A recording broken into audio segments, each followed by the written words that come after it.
రాష్ట్రంలో మారుతున్న వాతావరణ పరిస్థితుల కారణంగా జనం వైరల్ ఫీవర్స్ బారిన పడుతున్నారు. దీంతో హైదరాబాద్ పరిధిలోని ఆసుపత్రులపై పేషెంట్ల సంఖ్య పెరుగుతోంది. నెల రోజుల నుంచి సీజనల్ వ్యాధుల వ్యాప్తి పెరగడంతో అవుట్ పేషెంట్ విభాగం రెట్టింపైనట్లు సమాచారం. ఇన్ పేషెంట్లలోనూ 20% పెరిగినట్లు ఆసుపత్రి వర్గాలు చెబుతున్నాయి. గాంధీ, ఉస్మానియా, నీలోఫర్ ఫీవర్ ఆసుపత్రులకు రద్దీ ఎక్కువైంది.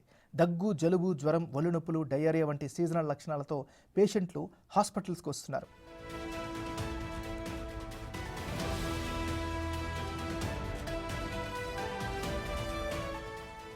చాలామంది ప్రాథమిక ఆరోగ్య కేంద్రాల్లోని వైద్యులను ఆశ్రయించినా వారం నుంచి 10 రోజుల వరకు జ్వరాలు తగ్గడం లేదు. దీంతో పట్టణంలోని పెద్ద ఆసుపత్రులకు వచ్చే వారి సంఖ్య పెరుగుతోంది. డెంగ్యూ, వైరల్ ఫీవర్లతో అడ్మిషన్లు పెరుగుతున్నట్టు సమాచారం.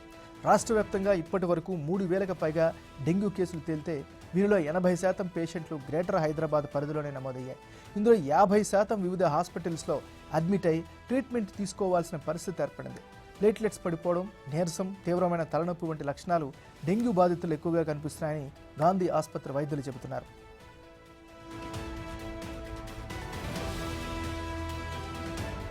గాంధీ ఆసుపత్రిలో మాతా శిశు సంరక్షణ కేంద్రంతో కలుపుకొని సుమారు 1300 బెడ్లున్నాయి. ప్రతిరోజు ఓపీకి 3000 మందికి పైగానే వస్తున్నట్లు సమాచారం. వీరిలో సుమారు 25% ఇన్ పేషెంట్లో అడ్మిట్ అవుతున్నట్లు గణాంకాలు చెబుతున్నాయి.